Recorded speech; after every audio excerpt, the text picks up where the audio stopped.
So the FBI sent out that flash alert August 18th, 2016, sent it from the FBI Cyber Division. That was supposed to be a secret alert to all the states. Of course, it immediately leaked to the press. But at least at this point, with the call from the Homeland Security Secretary, with the public reporting that it was Russian state actors who hacked the Democratic Party, with this flash secret alert from FBI Cyber, hey, this is happening, they're really doing it, they're going after the states, and they're successfully breaching security in the states. I mean, at least to this point, it is clear, right, that this is a serious thing. This is a serious threat. Serious measures need to be taken in response. Everybody at least gets it by this point, right? No. One Secretary of State in particular came out immediately and said, I'm refusing any offer of assistance to beef up security around the election in my state. My election systems are fine. I don't want any help from the FBI. I don't want any help from the Homeland Security Department. No. I also refuse to accept these warnings, he said.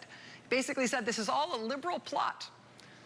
This one Republican Secretary of State told the publication NextGov at the time, quote, the question remains whether the federal government will subvert the Constitution to achieve the goal of federalizing elections under this guise of security. He then told Politico.com, quote, it seems like it is just the DC media and the bureaucrats because of the DNC getting hacked. They now think our whole system is on the verge of disaster because some Russian's gonna tap into the voting system. And that is just not, I mean, anything is possible, but it is not probable at all. Politico published that on the morning of August 28th, 2016.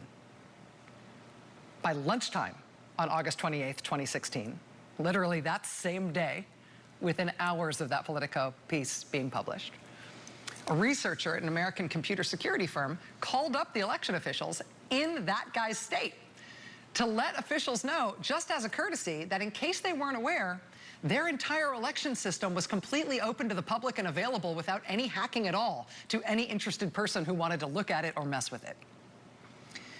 This is a state where all of the voting is on one type of electronic voting machine with no paper record created at any point in the process.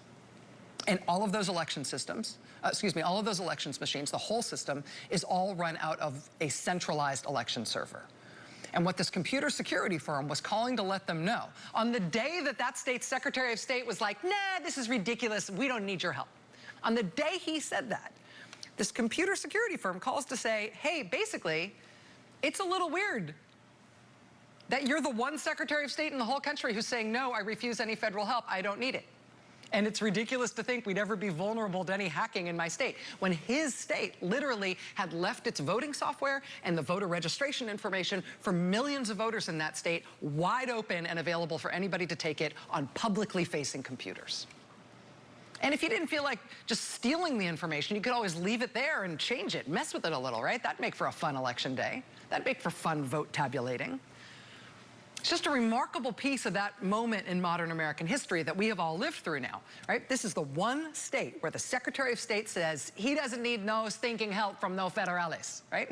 And his state appears to be possibly the worst protected state in the whole country in terms of its voting system.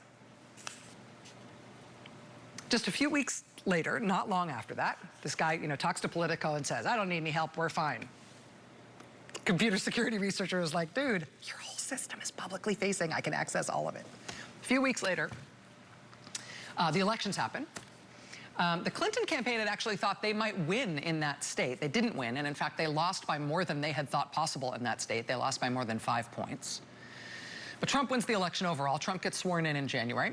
And in February, about a month after Trump's inauguration, February 2017, another computer security firm takes another poke at that one state's election systems online.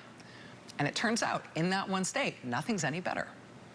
Again, this was a computer security firm calling up the state with kind of a friendly heads up. Hey, I mean you no harm. I'm not doing this to hurt you, but you should know that you can still get all of the voter registration information for voters in your state off your website.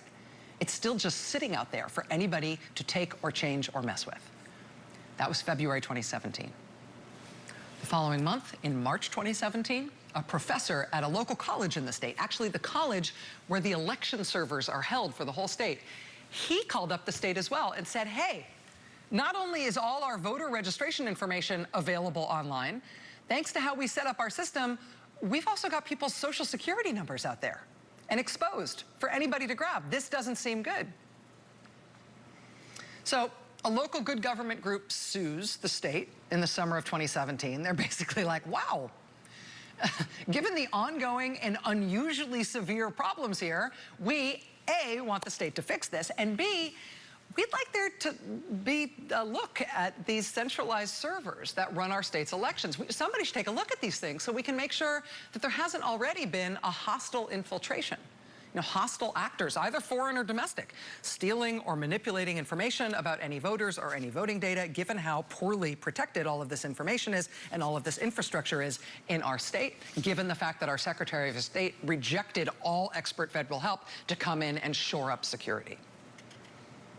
Well, the state responded to that lawsuit a few months later by admitting that actually it wouldn't do anybody any help to look at the servers to see if anybody had hacked them or done anything bad because the state had just wiped them.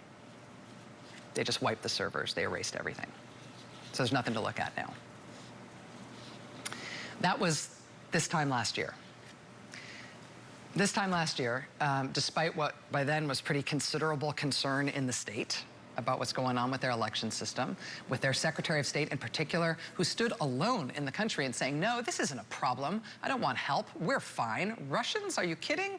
Election security? Ours is perfect. We don't need any help with that. I mean, the state kept officially insisting there was definitely nothing to worry about. This is all being overblown. Everything was fine. But stuff was obviously weird. I mean, when primaries were held in that state in May of this year, that good government group, they re-upped their lawsuit because a whole bunch of weird stuff happened on primary day this year, including my favorite one from Mud Creek. On primary day in a county up in the northeastern part of that state, in a precinct called Mud Creek, the Secretary of State's website said on primary day in May that there were 276 registered voters in that Mud Creek precinct.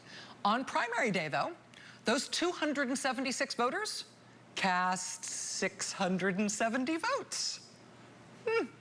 They're very high output voters. I mean, that's remarkably good voter turnout, right? That means 243% of the registered voters in that precinct turned out and voted that day. Mazel tov. I mean, so said the Secretary of State with his handy centralized voting system that he insists he needs no help with whatsoever because it is perfect, and anybody who tells him otherwise is a liberal who's just trying to steal stuff. So the primaries were in May.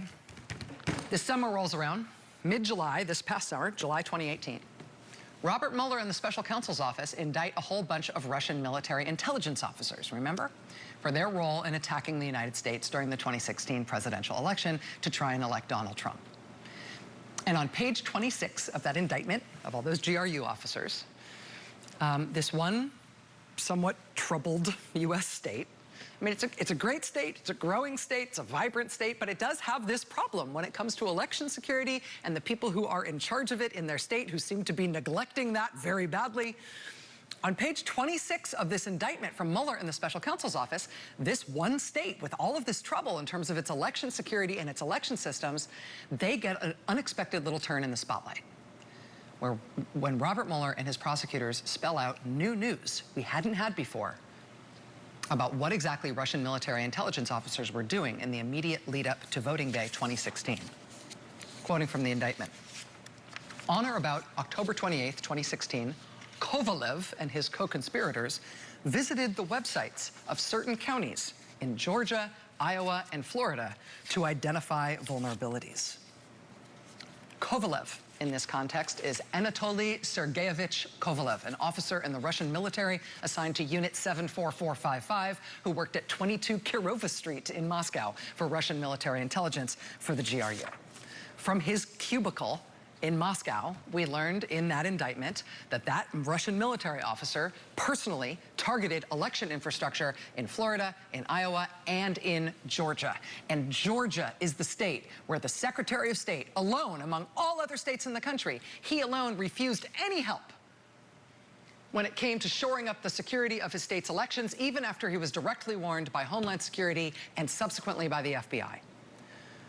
Georgia is the state where the Secretary of State said these warnings were ridiculous.